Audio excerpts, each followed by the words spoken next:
मैं सिर्फ औलिया के सिर्फ एक चीज़ पे मैं गुफ्तगू करना चाहूँगा कि कुछ लोग आजकल जो है वो ये तकाजा और ये मसला खड़ा करते हैं कि शरीयत ही सब कुछ है, तरीकत कुछ नहीं है।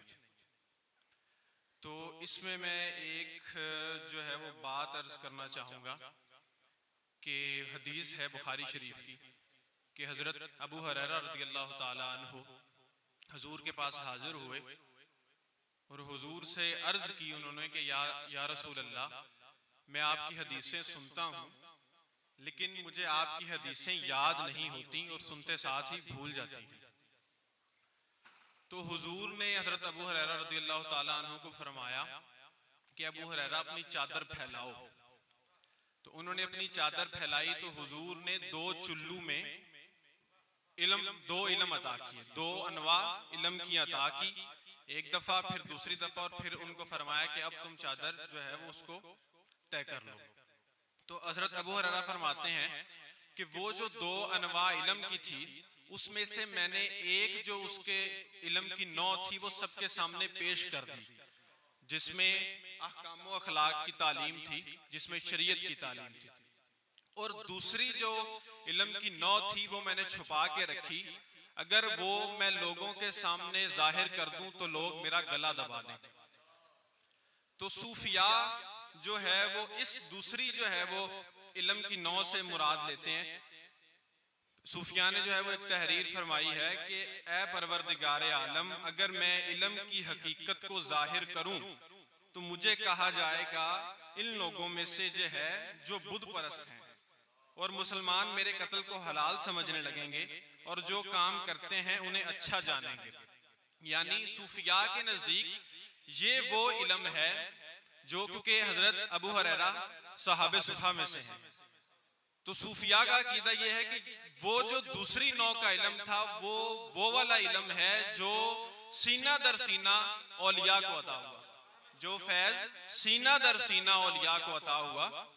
तो ये जो सूफिया के पास जो इल्म आता है, लोग अक्सर इस पे भी एतराज करते हैं कि जी सीना दर सीना इल्म कैसे आता है।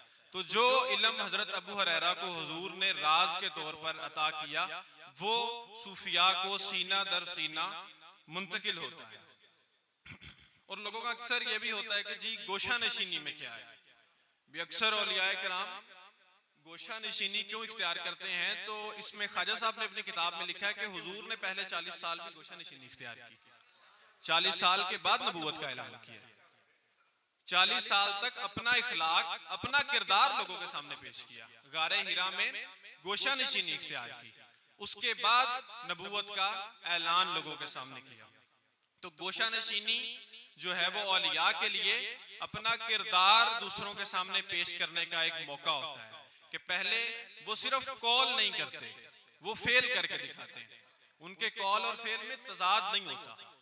अक्सर इस तरह होता है कि हम मसनद पर हमारा कॉल और होता है और नीचे जाके हमारे फेल और होते हैं, जिस वजह से हमारे कॉल में असर नहीं होता। तो औलिया को अभी कॉल करने की जरूरत भी नहीं होती, उनकी फेल को देख के लोग उनसे जो है वो असर अंदाज होते हैं। तो मैं जो है वो बस इतनी सी बात करना चाहता था और एक शेर पढ़ के मैं इजाजत चाहूंगा। ईमान सलामत हर कोई मंगे, हजरत सुल्तान बाहू का शेर है कि ईमान सलामत हर कोई मंगे, इश्क सलामत कोई हो। ईमान सलामत, इश्क जो है ना वो शौक की, मैं ये भी क्लियर कर दूं कि इश्क जो है वो शौक की एक सुपीरियर टर्म है। मतलब कि जो शौक है ना, ये भी शरीयत और तरीकत में फर्क मैं आपको बता दूं। हज़रत वासिफ अली वासिफ साहब रहमतुल्लाह ताला अलैह ने उन्होंने ये फर्क बयान किया है कि शरीयत में वो अहकाम है जो इंसान पे फर्ज है, जो उसने करने ही करने हैं, जब क्योंकि इंसान मजबूरी के साथ भी फर्ज अदा करेगा, वो उसमें शौक है नहीं है, उस पे वो फर्ज है, उसने वो करना ही है।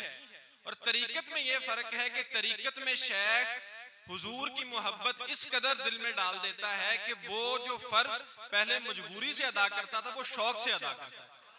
तो शरीयत और तरीकत में जो मेजर डिफरेंस है वो ये है कि पहले जो वो मजबूरन जबरन जिसको अदा करता था, वो अब उसको हुजूर की मोहब्बत, हुजूर के इश्क और हुजूर के शौक में अदा करता है।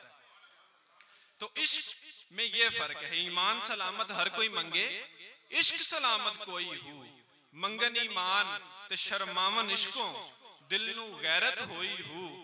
ते जिस मंजिल नू इश्क पहुंचावे, ईमान नू खबर ना कोई हो।